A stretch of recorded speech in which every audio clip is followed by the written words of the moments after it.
കയറിക്കിടക്കാൻ വീടില്ലാതെ പുറത്തുവെച്ച ആഹാരം പാകം ചെയ്ത് ക്യാൻസർ രോഗിയായ ഒരു വീട്ടമ്മ. കൊല്ലം പെരിനാട് പഞ്ചായത്തിൽ 20-ാം വാർഡിൽ ഇടക്കര സെറ്റിൽമെന്റ് കോളനിയിൽ വെള്ളിമൺ ഇത്തിക്കോടിയിൽ റഹിയാനത്തിനാണ് ഈ ദുരവസ്ഥ. 3 മാസം മുമ്പ് വീശിയടിച്ച കാറ്റിലും മഴയത്തും ക്യാൻസർ രോഗി കൂടിയായ റഹിയാനത്തിന്റെ വീട് തകർന്നു പോയത്. തുടർന്ന് ഒരു വീടിനു വേണ്ടി പഞ്ചായത്തിലും വില്ലേജിലും സമീപിച്ചെങ്കിലും യാതൊരു പ്രയോജനവും ഉണ്ടായില്ല. ഇപ്പോൾ ആഹാരം പാകം ചെയ്യുന്നത് റോഡിൽ വെച്ചാണ്. 11 വർഷം മുൻപ് സുനാമി ഫണ്ടിൽ നിന്ന് കളക്ടർ അനുവദിച്ച 3 സെന്റ് ഭൂമിയിലാണ് ഇവർ താമസിച്ചു വന്നിരുന്നത്.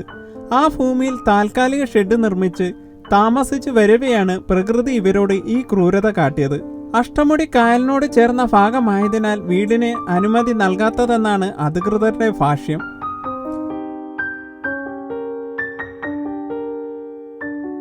മഴയും കാറ്റുമായിരുന്നു. 12 മണിയായപ്പം 23-ാം തീയതി 12 മണിയായപ്പം വന്ന് കാറ്റത്ത് വന്ന് മറിഞ്ഞു വീണതാണ്.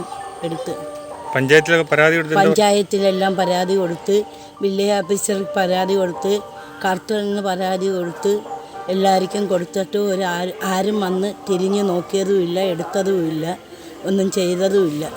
ഇവർക്ക് 3 മക്കളാണ് ഉള്ളത്. അവർ വിവാഹിതരായി പല സ്ഥലങ്ങളിലുമാണ് താമസം. ക്യാൻസർ രോഗി കൂടി ആയതിനാൽ റഹിയാനത്തിന് ഒരു വീടിനായി സന്മനസ്സുള്ളവരുടെ സഹായം തേടുകയാണ് നാട്ടുകാർ.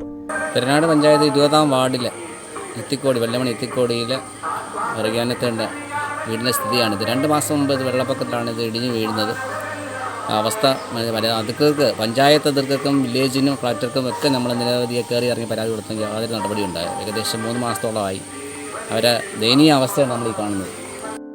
നാട്ടുകാർ നിർമ്മിച്ചു നൽകിയ ഒരു താൽക്കാലിക ഷെഡിലാണ് ഇപ്പോൾ റഹിയാനത്തിന്റെ താമസം.